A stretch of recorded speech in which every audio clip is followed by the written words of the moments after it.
ফাতিমা তো আসলে আমি নাম ভূমিকা ফাতিমাতে অভিনয় করেছি এবং মেয়েটার যেহেতু পুরো মেয়েটার পয়েন্ট অফ ভিউ থেকে আমরা পুরো জার্নিটা দেখছি, সো ফাতিমা ক্যারেক্টারের নামকরণে হয়েছে ছবিটার নাম ফাতিমা। আপু আই ফিল লাইক এই ছবির ক্ষেত্রে একটা অ্যাডভান্টেজ হচ্ছে যে 17 সালে একবার শ্যুট করা এবং 23-এ আরেকটা শ্যুট করা, এটার আমাদের ছবির ক্ষেত্রে এটা অ্যাডভান্টেজ ছিল। ইটস বিকজ 17 সালে মেয়েটার যে লুকটা সেটা ছিল 1971-এর এবং 23-এর সেটা আসলে একটা ম্যাচিউরড ফাতিমার ক্যারেক্টার, আর 17 সালেরটা ছিল সুবর্ণার ক্যারেক্টার। সো ওই সময় সুবর্ণার ক্যারেক্টারের জন্য আমার একটা করা হয়তো ওই ফ্রেশনেসটা দরকার ছিল, যেটা পেয়েছে ডিরেক্টর।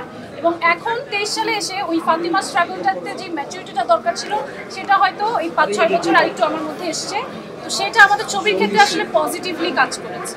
সেটা আসলে ডিপেন্ড করছে পরিচালকের উপর। আপাতত আমরা মানে ফাতিমা রিলেটেড কোয়েশ্চেনে থাকলে ভালো। যদি এই গানটা আপনার আগে ভাইরাল হতো বা এরকম ভাবে জনপ্রিয়তা পেত, তাহলে কি মানে ধ্রুব ভাই আপনার কাছে প্রশ্নটা রাখবো, আপনি কি ফারিনকে দিয়ে গান গাওয়াইতেন কিনা?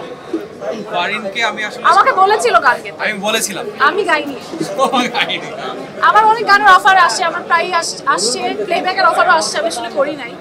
সো আমার যেটা পছন্দ হয় আমার আসলে পছন্দ হয় না, আমি যেটা পছন্দ করি না আমরা আসলে করতে চাই না, বা মানে আমার মতো করে করতে পারি না, যখন সেটা পাই না। সো এটা ইত্যাদি গানটা আমার কাছে মনে ছিল আমার মতো করে করতে পেরেছি। সামনে আমার মতো কাজ করার সুযোগ পেলে আমি অবশ্যই করবো।